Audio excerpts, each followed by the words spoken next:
Deuxième journée de Ligue 1, et qui dit deuxième journée de Ligue 1 dit deuxième débrief de l'histoire de cette chaîne YouTube. On va débriefer tous les matchs de Ligue 1 ensemble dans cette vidéo. Nous sommes lundi, petit café, et bien sûr, on va voir ensemble tous les matchs de cette seconde journée de Ligue 1. Et il y a eu pas mal de choses intéressantes.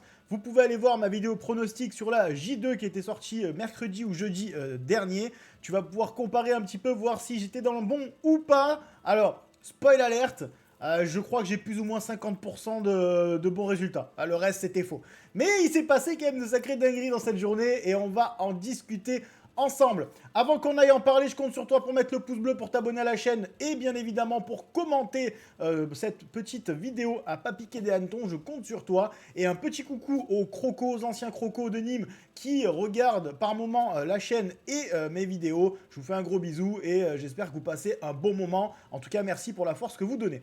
On continue sur le débrief. On va attaquer directement par le tout premier match de cette seconde journée de Ligue 1 avec le Paris Saint-Germain contre Angers. Tout premier match de cette J2 de Ligue 1 qui avait eu lieu vendredi soir avec une victoire 1-0 du PSG avec un but de Ruiz à la 50e minute.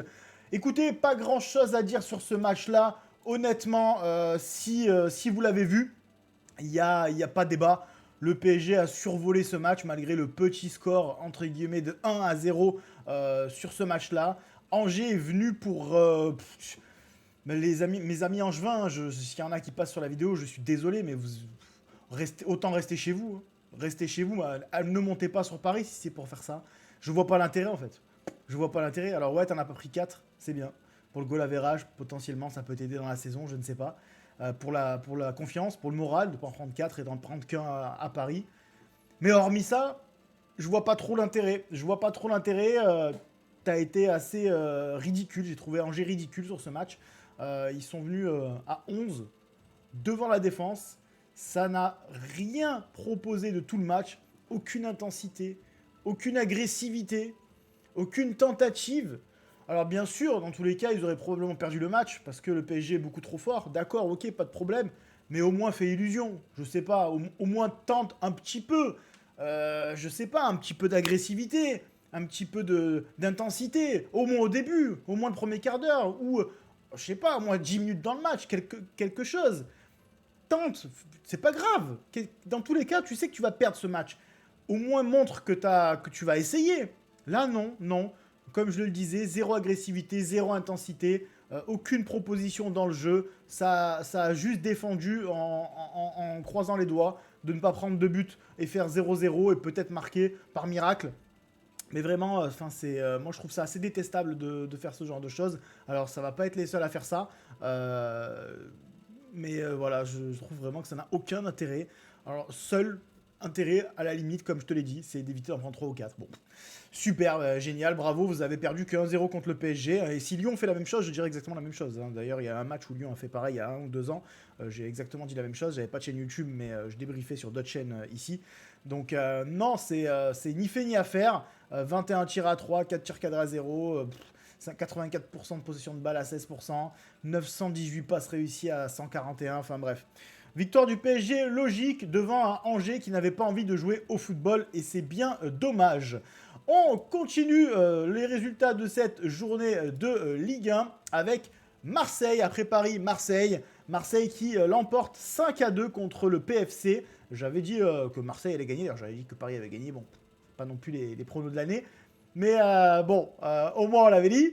Ceci dit, le score ne reflète pas vraiment ce qui s'est passé durant le match, pas dans le sens où Marseille ne méritait pas de gagner, mais dans le sens où, eh bien, il y avait 2-2, fut un temps, il y avait 2-2 dans cette rencontre que j'ai regardée, et Marseille s'est fait peur. Marseille s'est fait peur, alors au niveau des stats, c'est logique, 11 tirs à 8, 7 tirs cadrés à 4, 61% à 39%. Donc globalement, c'est logique que l'OM remporte ce match et je suis d'accord sur l'ensemble du match. En revanche, défensivement, c'est quand même assez inquiétant du côté de Marseille. Hein, Balerdi derrière, qui est censé être le grand patron, alors c'est pas le plus mauvais derrière. Mais je suis désolé, c'est pas suffisant. C'est pas suffisant, capitaine à Marseille.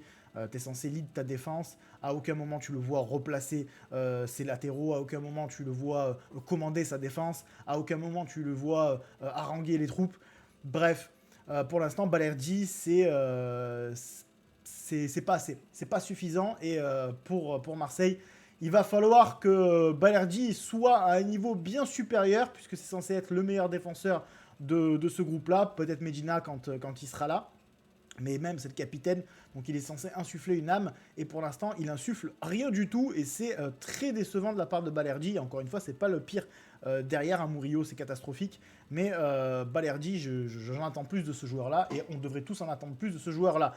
5-2, donc un but de Greenwood, Aubameyang x2, Højbjerg et Vass, le jeune Vass qui est rentré et qui a mis une praline. D'ailleurs, ici sur le schéma, en pleine Lulu. Magnifique but de Vass, un jeune joueur. J'ai hâte de voir un petit peu ce que ça va donner. C'est très rare que Marseille sorte des jeunes joueurs. Ça arrive, mais c'est très très rare. C'est pas dans leur ADN. Donc à voir ce que donne Vass. Aubameyang qui met un doublé. Bon, vous allez voir que c'est la journée des papis. Hein. C'est la journée des papis. On va voir avec Giroud un peu plus tard. Mais Aubame qui claque son petit doublé. Écoutez, ça, pour moi, c'est très bien. Hein, c'est très bien pour lui. Mais le PFC, les amis. Le PFC, il va falloir se poser des questions. Hein. Alors Kebal a bien résumé ça, parce que déjà il a mis un super but, puis il a été interrogé, il a dit, alors certes, on parle beaucoup du PFC, du projet PFC, de l'argent qu'il y a, et des ambitions qu'ont ce club, mais à l'heure actuelle, le PFC joue le maintien. Et c'est Kebal qui le dit très bien en interview, et il a raison. Et pour le moment, hein, on n'est que le 25 août, des nouveaux joueurs vont arriver, certains ne sont pas encore présents, etc. Mais pour l'instant, au 25 août, c'est l'une des équipes les plus faibles de Ligue 1. Et pour le moment, au 25 août, je vais les voir descendre en Ligue 2. Défensivement, c'est l'une des pires défenses de Ligue 1. C'est horrible défensivement, mais mon Dieu, mais j'ai vu des choses, mais c'est pas possible que ces mecs-là soient professionnels. Otavio, frérot, mais où a-t-il appris à jouer au football? C'est ce match qu'il nous a fait contre Marseille, mais c'était horrible. Embo, Chergui, le cousin caché de Cherki, mais qu'est-ce que c'est que ces joueurs? Mais les gars, c'est pas possible en Ligue 1 de proposer des déchets techniques, cette absence de réflexion tactique. C'est pas possible. C'est pas possible d'être aussi faible défensivement. Donc il va falloir régler ça très rapidement du côté du PFC, sinon ça va faire l'ascenseur et ça va repartir en Ligue 2 et ça aura même pas eu le temps de préparer son projet. C'est dommage parce que offensivement, c'est très bon, c'est vraiment pas mal. Goebbels qui vient d'arriver, ancien Lyonnais d'ailleurs, Simons hein, qu'on a connu à Nantes, bien sûr les amis, Camara, Lopez, Kebal, ils ont vraiment des bons éléments offensifs, mais ils pêchent défensivement et au milieu, c'est trop faible, c'est trop faible pour espérer quoi que ce soit. Surtout vraiment derrière, c'est horrible. Leur gardien, leur gardien c'est compliqué aussi. Ils ont recruté Trapp est censé être numéro 2. S'il continue à jouer comme ça, Cambadio, je pense qu'il va aller sur le banc rapidement, parce que quelle catastrophe aussi sur le match contre Marseille. Donc vraiment le PFC, il y a des signes très inquiétants. Il va falloir faire attention. Il va falloir faire attention parce qu'ils se voient peut-être déjà tous trop beaux. Hein, c'est ce qu'a voulu dire Kebal, je pense, dans son interview. C'est qu'avant même de penser au projet, essayer de se qualifier en Coupe d'Europe, déjà essayer de rester en Ligue 1, ça sera déjà pas mal. Et pour l'instant, c'est l'une des équipes les plus faibles de Ligue 1. Et pour moi, c'est top 3 des équipes qui risquent de descendre en Ligue 2 au 25 août. On aura l'occasion d'en reparler une fois le mercato terminé. On ne les enterre pas, bien sûr. Les choses qu'on voit là maintenant, dans 4-5 mois, pourront être totalement différentes. Et on le sait très bien, c'est que le début de la saison. Mais pour l'instant, c'est très inquiétant. Mais en tout cas, Marseille qui se rassure juste avant d'aller sur le terrain de Lyon. Et oui, l'Olympico dimanche prochain. On aura le débrief directement après le match. Et là, va pas falloir parler. Il va pas falloir parler français. Là, ça va être chaud. Là, ça va être chaud. Gros match, que ce soit pour Marseille ou Lyon. Ça va être un gros test. On aura l'occasion d'en parler dans les pronos de la J3 de Ligue 1 qui sortiront mercredi ou jeudi. Vous inquiétez pas, on aura un gros focus sur cet Olympico qui va être, je pense, bouillant. Bref, on passe au match suivant. Le match suivant, c'était Nice-Auxerre. Alors, je voyais Auxerre aller faire un petit résultat à Nice. Je voyais Auxerre gagner. Eh bien non, Nice a gagné 3-1 ce match, sachant qu'Auxerre a pris un rouge à 2-1. Voilà, c'est à la 47e minute. Donovan Léon, leur gardien, qui a fait une sortie de... Waouh, à montrer dans toutes les écoles de football pour les gardiens. C'est absolument ce qu'il ne faut pas faire. Vraiment, il est sorti, les gars, les 2 pieds limite levés et tout. Enfin, je sais pas ce qu'il a fait. Pourtant, c'est un bon gardien. C'est pas un mauvais gardien, Léon, pour le coup. En tout cas, je trouve. Mais alors là, il a complètement pété un câble. Il nous a fait une sortie cataclysmique. Et Nice qui remporte ce match plus ou moins logiquement. Presque 2 XG 1.5, 16 tirs à 12. 6 tirs cadrés à 8, hein, plus de tirs cadrés du côté d'Auxerre. J'ai vu une partie du match, je ne l'ai pas vu en entier. Je me suis arrêté, je crois, au 2-1, justement. C'est dommage, hein, c'est vraiment dommage que Léon ait pris ce carton rouge, parce qu'à 2-1, je sentais Auxerre capable de revenir à 2 partout, voire potentiellement de remporter ce match. Donc, ouais, c'est dommage pour Auxerre. Mais sur l'ensemble du match, à partir du moment où tu as pris le carton rouge, forcément, ça a été beaucoup plus compliqué et c'est logique que Nice l'emporte. Mais Nice, c'est quand même pas terrible. Hein. Nice c'est inquiétant aussi. Hein. Nice, c'est très très inquiétant, les amis. Heureusement, là, ils gagnent. Mais je sais pas comment ça va se passer durant cette saison. Est-ce qu'ils vont réussir à être européens? Parce que c'est quand même l'objectif, je pense, du club. Ça va pas être facile pour les Niçois cette saison. Faudra suivre ça avec attention. On passe au match suivant, le match de Lyon contre Metz. J'en ai fait un débrief puisque Lyon étant mon équipe. Il y a des débriefs sur chaque match de l'Olympique Lyonnais. Victoire 3-0, on va pas épiloguer 10 minutes. Il y a une vidéo de 22 minutes sur le sujet. Victoire 3-0, facile.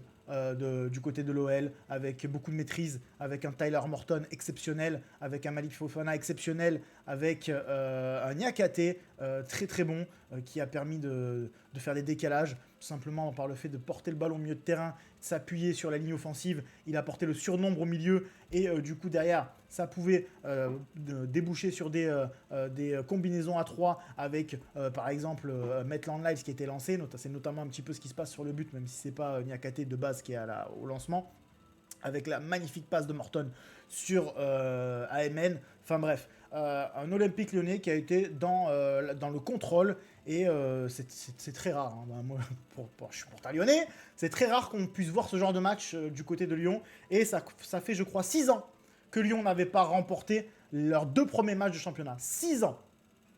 Et ouais, ça date. Hein. Donc on est allé gagner à Lens, et là on gagne contre un promu, mais on gagne quand même. Donc ça, c'est excellent pour le moral, et on en reparlera après, puisqu'on a les catégories, la surprise, la confirmation et le gros coup. Je pense que Lyon devra être dans une de ces 3 catégories-là, mais on en reparlera à la toute fin du débrief. Lorient-Rennes 4-0 pour Lorient. Alors, là, pour ceux qui n'ont pas vu le match, j'ai dit, waouh, il s'est passé quoi? Lorient 4-0 contre Rennes. Moi, je voyais Lorient battre Rennes. J'avais dit Rennes est capable de battre l'OM et d'aller perdre à Lorient. C'est exactement ce qui s'est passé, sauf que, si je veux être honnête, au bout de 11 minutes, Rennes s'est retrouvé à 9. Donc forcément, le match était finito. Alors, j'ai vu justement les cartons rouges. Il y en a un pour moi qui est entièrement mérité. C'est celui de, je vais te dire parce que de toute façon c'est marqué. C'est celui de Camara. Celui de Camara qui est entièrement mérité. Mais celui de Wu, si je dis pas de bêtises, c'est un deuxième jaune. Et le deuxième jaune, bon, on peut le mettre, hein, honnêtement, c'est pas non plus le scandale du siècle.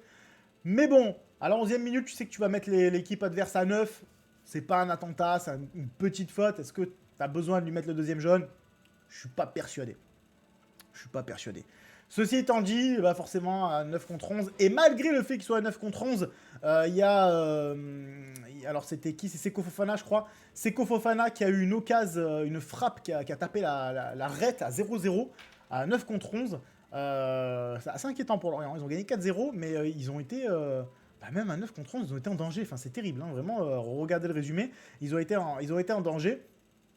Et ouais, je suis assez inquiet, mine de rien, pour Lorient. Et pas trop pour Rennes, malgré le 4-0. Parce que même à 9, ils ont été globalement supérieurs à Lorient. Bien sûr, au fur et à mesure du temps, quand tu as 2 joueurs de moins sur le terrain, tu peux plus tenir. Et c'est assez logique que vers la 65e, 69e, ça a commencé à plier totalement du côté de Rennes. Et que Lorient gagne 4-0 ce match-là. Avec un but du fils de Pagis, du fils de Michael Pagis. Ça nous rajeunit pas, ça. Mais mine de rien, malgré tout ça, Lorient, attention. Le contenu était pas ouf. Rennes, malgré les 2 expulsés, le contenu était pas mal. En revanche, ça fait 3 expulsés en 2 matchs pour Rennes. Il va falloir se calmer. Hein. Il va falloir se calmer. À Big Bay, il va falloir faire quelque chose dans les vestiaires. Là, tes joueurs, ils sont un peu trop remontés. Il va falloir calmer la Red Bull et la Monster. Et éviter les accès d'agressivité. Parce que là, Ça commence à faire beaucoup. Mais Rennes, intéressant. Mine de rien, ami Rennais, malgré le 4-0, je pense que vous pouvez avoir pas mal d'espoir. Et il faudra compter sur vous cette saison. Prenez un 9. Je crois que malheureusement, le Danois du Sporting, ça risque de ne pas se faire. Mais essayez de prendre un bon 9 et vous allez être très très très embêtant cette saison. Honnêtement, je pense qu'ils vont être très très très chiants à jouer.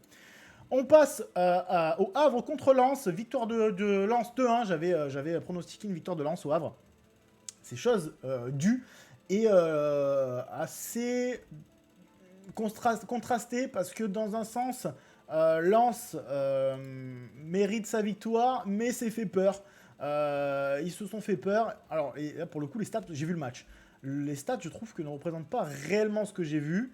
Je pense que les stats sont un peu tronqués dans le sens où, dans le dernier quart d'heure du match, le Havre a beaucoup poussé, c'est vrai. Et donc, Lens a été en danger dans le dernier quart d'heure.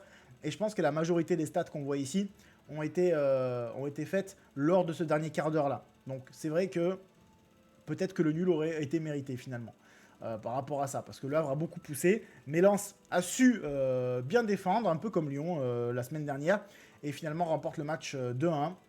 Le Havre qui a fait un bon match, hein, et autant la semaine dernière ils ont été nuls, autant sur ce match-là qu'ils perdent aussi, je crois qu'ils sont sur 2 matchs de défaite, le Havre, eh bien c'était, je crois que c'est ça, 2 matchs de défaite, c'était intéressant pour le coup. Je suis pas plus inquiet que ça pour le Havre. Bon, ah non, c'est pas vrai. En fait, je suis inquiet pour le Havre. En vrai, je suis inquiet pour le Havre parce que je suis en train de me rappeler de quelques occasions et de quelques passages du match. Non, en vrai, je suis inquiet pour le Havre. Ils ont eu certes une petite quinzaine de minutes où ils ont mis en danger Lens. Mais alors, ça a l'air moins faible que le PFC finalement, pour l'instant, et que Metz. Mais c'est dans le même train. C'est clairement dans le même train pour l'instant. Donc le hack, attention à eux cette saison. Attention à vous, ça va être compliqué. Strasbourg-Nantes, victoire 1-0 de Strasbourg qui gagne encore une fois à la toute fin, 81e minute grâce à un but des mégas. C'était 88e la semaine dernière. Leur deuxième match à domicile d'affilée. Bon, ils ont joué un promu la semaine dernière. Là, ils ont joué PFC la semaine dernière. Là, ils jouent Nantes. Bon. Il va falloir être exigeant avec Strasbourg, les amis. On est sur un club qui a claqué 110 millions. 110 millions de transferts cette saison, pendant ce mercato. 100 millions, des amis. Ils ont dépensé plus d'argent que le PSG. Je ne sais pas si on se rend compte. Donc, ce n'est pas suffisant pour un club qui claque 100 millions. Strasbourg n'est plus un petit club. Ça fait partie avec un budget à 100 M. Ça fait partie des gros clubs de Ligue 1. Ça doit jouer la qualif en Champions League ou au minimum en Europa League du côté de Strasbourg. Il va falloir les juger tels quels et non plus comme un petit club. Et là, ces 2 derniers matchs sont insuffisants. Je les trouve assez faibles. Ça propose pas grand-chose dans le jeu. Ils ont d'excellents joueurs sur le papier, très bons jeunes. Emega qui a loupé, mais alors, écoutez-moi, il a loupé une occasion.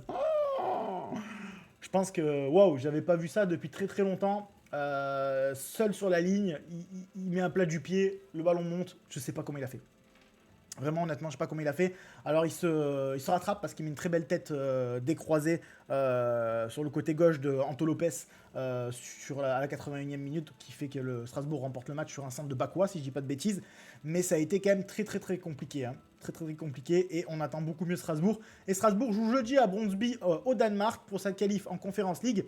Un échec contre Brøndby et il va falloir aller gueuler. Hein, parce que moi, je veux bien la différence de traitement, mais si jamais tu ne te qualifies pas en Conference League contre Brøndby avec 100 M d'investissement, c'est un scandale. Donc Strasbourg, c'était très bien l'an dernier, les jeunes, on est content, etc., etc. C'est bien mis strasbourgeois. Maintenant, il va falloir être exigeant. Il va falloir devenir exigeant avec un club qui a claqué 100 millions sur le marché des transferts. Je le rappelle, 100 millions sur le marché des transferts. Donc, on n'est plus sur un petit club, on n'est plus sur un club moyen, on est sur un club qui joue le haut du classement et on est sur un club qui se doit d'aller se qualifier en Conference League contre un club très moyen au Danemark et qui se doit de jouer les 6 premières places au minimum en Ligue 1 et qui se doit d'avoir autre chose de proposer dans son jeu que ce qu'il propose pour l'instant. Il va falloir voir ce qui va se passer avec Rosseignor par la suite au niveau de son 11. Qu'est-ce qu'il va faire, qu'est-ce qu'il ne va pas faire, voir si Paez va être titulaire indiscutable de cette équipe. Ils ont recruté aussi un joueur de Reims pour 15 millions là, qui va arriver dans les prochains jours. Enfin bref, il y a encore pas mal de choses qui vont bouger de côté Strasbourg, mais il va falloir proposer mieux. C'est pas suffisant Strasbourg. Ceci dit, 2 matchs, 2 victoires, donc comptablement, c'est présent. On continue avec Toulouse-Brest, victoire 2-0 des Toulousains contre Brest, les amis. Eh bien, celle-là, j'y croyais pas, je voyais un match nul. Eh bien, Toulouse, 2 matchs, 2 victoires. Et en plus, j'ai vu le match. C'est amplement mérité. Brest a été honteux. Brest a fait un tir cadré dans le match, je crois, ou un tir tout court. Toulouse a largement mérité cette victoire. Brest n'a pas existé. Je suis très déçu des Brestois qui avaient fait un bon match contre Lille 3-3 en première journée de Ligue 1. Mais là, ils ont été cataclysmiques. Je ne sais pas ce qui s'est passé. Ou alors c'est Toulouse qui était trop fort. Je ne sais pas. J'ai des doutes. Je pense quand même que Brest n'a pas été bon du tout. Que Toulouse a été bon. Mais que Brest, ils ne sont pas venus. Je ne sais pas ce qu'ils ont fait. Alors, il y a des non-matchs comme ça. Bah, Brest n'a pas existé dans cette rencontre. Et elle a été particulièrement faible. Je suis surpris. Je suis surpris. Alors, ils disent qu'il y a 2 tirs cadrés de Brest. D'accord. J'en ai vu qu'un, moi, personnellement. Mais je veux bien le croire. Je veux bien le croire. Mais non, bref, ça a été horrible, les amis. Ça a été horrible. Ne vous faites pas avoir par les 53% de possession à 47. Je vous assure, pour ceux qui ont regardé le match, Brest n'a pas existé. Et les 16 tirs... non, mais... faut voir les tirs. Non, faut voir les tirs. Faut voir les tirs. Je vous jure, pour ceux qui ont vu le match, vous savez très bien de quoi je parle. Brest n'a pas existé dans cette rencontre. Les stats sont absolument trompeuses ici. Je vous jure que si vous avez vu le match, vous ne pouvez être que d'accord avec moi. Ça a été très très compliqué pour nos amis brestois. Et le doublé de Magri, le Camerounais, qui met son petit doublé à pas piquer des hannetons. On passe à Lille-Monaco, dernier match de cette deuxième journée de Ligue 1, le gros match, le big match. Lille-Monaco, un match très décevant, très ennuyant, techniquement faible, peu d'intensité. J'ai failli m'endormir devant le match, hein. Vraiment le match c'était dur à voir. Hein. C'était dur à voir, 50-50 au niveau de la possession, 2,92 d'XGA, 1,25, 18 tirs à 6, un tir cadré chacun. Enfin, pour vous dire la qualité du match. Ça a été, pour un choc de Ligue 1, ça a été mais d'une faiblesse technique, tactique. L'intensité était nulle. Waouh. Je m'attendais à un gros match. J'ai été extrêmement déçu. Mais heureusement, la fin nous a un petit peu réveillés, puisqu'à la 91e, Papy Giroud, qui vient rappeler qu'il est le meilleur buteur de l'histoire de l'équipe de France, et qui marque ce but pour bien donner la victoire à Lille face à Monaco, finalement assez mérité sur l'ensemble du match, même si Monaco a loupé quelques grosses occasions, mais Lille aussi, hein, je pense à Haraldsson qui loupe une occasion, mais alors incroyable, il fait un contrôle, un porte-manteau, il loupe un petit peu derrière sa deuxième touche, le ballon est trop dans les pieds, et du coup derrière il n'arrive pas à enchaîner, c'est bien dommage, mais mérité dans l'ensemble du match. Je pense que Lille méritait de gagner ce match. Encore une fois, même si Monaco a eu quelques occasions, notamment à Kiliouche sur un centre, deuxième poteau, et il frappe trop écrasé pour inquiéter le portier lillois. Mais globalement mérité. Giroud qui aurait pu même aggraver le score à la 96e puisqu'il a loupé un penalty, tout comme Dembélé et Greenwood. Il a loupé un péno qu'il a envoyé sur Mars. Bon, c'est pas bien grave, c'est anecdotique, même si derrière, Biretz a failli égaliser. Donc, s'il avait égalisé, je pense que là, ça aurait été un peu moins anecdotique. Mais il n'empêche que Giroud, qui joue son deuxième match en Ligue 1 après son année très compliquée au Los Angeles Galaxy, je crois que c'est Los Angeles Galaxy, je crois, enfin, bref, à LA, du coup, qui est sur 2 buts, avec un péno loupé, donc il aurait pu même être sur 3 buts, et qui a joué 2 fois 90 minutes, donc physiquement, il est présent. Moi, mon guess, c'est que on va le voir comme ça encore pendant 3-4 matchs, et puis après... il va y avoir une descente physique, c'est inévitable. Ou alors, à partir de cet instant-là, il va y avoir un peu plus de turnover. Mais qui va jouer numéro 9 à la place de Giroud ? Je ne sais pas trop du côté de Lille. Je vais pas te mentir, je sais pas trop. Éventuellement, Fernandez Pardo, qui peut éventuellement jouer 9, même si pour moi, c'est plus un joueur de côté. D'ailleurs, on l'a vu déposer Mawissa sur son entrée sur le côté. Il a fait une accélération. Mais alors, Mawissa s'est retrouvé sur les fesses. C'était terrible. Le pauvre Mawissa a pris cher. Ben, c'est d'ailleurs là où il y a eu penalty, d'ailleurs. Si je dis pas de bêtises, de mémoire. Donc, Fernandez Pardo, peut-être qu'il va jouer 9, mais je pense que Lille va devoir aller récupérer un 9. Parce que pour moi, encore une fois, c'est plus un ailier, c'est plus un gars de côté qu'un numéro 9, comme on l'entend bien sûr. Donc voilà, Lille qui remporte ce match contre Monaco. Lille, c'est le gros coup de cette journée. Voilà. Lille qui gagne contre Monaco, ça peut être que le gros coup de cette journée, puisqu'on a 3 rubriques ici, il faut qu'on les attribue. Lille, ce sera le gros coup de cette journée. La confirmation, ça sera Lyon face à Metz. Puisque, encore une fois, Lyon était au bord de la Ligue 2 il y a quelques semaines. Et là, on est sur 2 matchs, 2 victoires, 0 but encaissé, avant de recevoir Marseille la semaine prochaine. Donc, premier de Ligue 1, 5 buts marqués, du jeu, Tyler Morton en feu, Malik Fofana incroyable. On a juste mis Kotadze qui est un peu en dessous, mais pas mal du tout. Donc moi, je mets confirmation pour l'Olympique lyonnais. Et en surprise, ça peut être Lorient. En vrai, ça peut être Lorient, ça peut être Toulouse.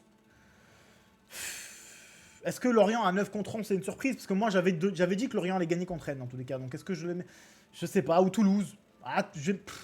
Les deux s'entendent. Hein. Tu me dis Lorient, je te dis ok, je peux comprendre. Strasbourg, c'est pas une surprise, même si moi, je voyais un nul. Lens, pour moi, c'est pas une surprise non plus. Lille, Monaco, bon, est-ce que c'est une surprise? Non, c'est un gros coup. Toulouse-Brest, ouais, bah je vais mettre Toulouse quand même. Je suis surpris que les Toulousains aient gagné aussi facilement ce match contre Brest. Donc je vais mettre Toulouse en surprise. Mais encore une fois, j'aurais pu mettre Lorient. Donc ami l'orienté, le prenez pas mal. Ça aurait clairement pu être vous. C'est juste que le fait que vous soyez à 9 contre 11 au bout de 10 minutes, bon, bah il n'y a plus vraiment de surprise, finalement. Même si vous n'y êtes pour rien. Donc Toulouse, la surprise de cette journée contre Brest. Toulouse, 2 matchs, 2 victoires, 0 but encaissé. Et si on regarde, les amis, le classement de Ligue 1, eh bien on a Lyon premier, bon il est anecdotique sa deuxième journée, Toulouse second, PSG troisième et Strasbourg quatrième. Les seules équipes à 6 points. Et ces 4 équipes-là ont encaissé pour le moment 0 but. C'est la première fois depuis je ne sais pas combien d'années que 4 équipes au bout de 2 journées sont à 6 points et surtout en ayant encaissé 0 but en Ligue 1. Donc ça vaut ce que ça vaut comme stat, mais en tout cas c'est plutôt sympa. Donc Toulouse qui est le tube de l'été, on verra jusqu'à où il dure puisque la semaine prochaine le TFC jouera contre le Paris Saint-Germain à la maison. Lyon va jouer contre Marseille, donc il va y avoir de la casse. Hein. Toulouse PSG, Lyon-Marseille, donc déjà devant là ça va bouger. Ça va bouger fortement. Je vais pas te mentir que la possibilité qu'on a avec Lyon de mettre Marseille à 6 points dès le début du championnat est quand même assez excitante. Donc j'espère que le match sera au niveau. On aura l'occasion d'en reparler bien sûr. Et les 3 derniers, Le Havre, Paris, Metz, les 3 équipes que je vois les plus faibles de Ligue 1 pour l'instant. Donc ça paraît assez logique. Je vous en avais déjà parlé. Sur ce, les amis, on va s'arrêter là. 27 minutes de vidéo. Waouh, j'ai beaucoup parlé. N'hésitez pas dans l'espace commentaire à me donner votre surprise, votre confirmation et votre gros coup pour voir un petit peu ce que vous pensez. Et on se retrouve mercredi ou jeudi pour les pronostics de la J3 de Ligue 1 avec en ligne de mire cet Olympico qui s'annonce exceptionnel entre bien sûr l'Olympique Lyonnais et l'Olympique de Marseille. Le pouce bleu, le commentaire et l'abonnement si t'as kiffé. À très bientôt. Portez-vous bien. Ciao.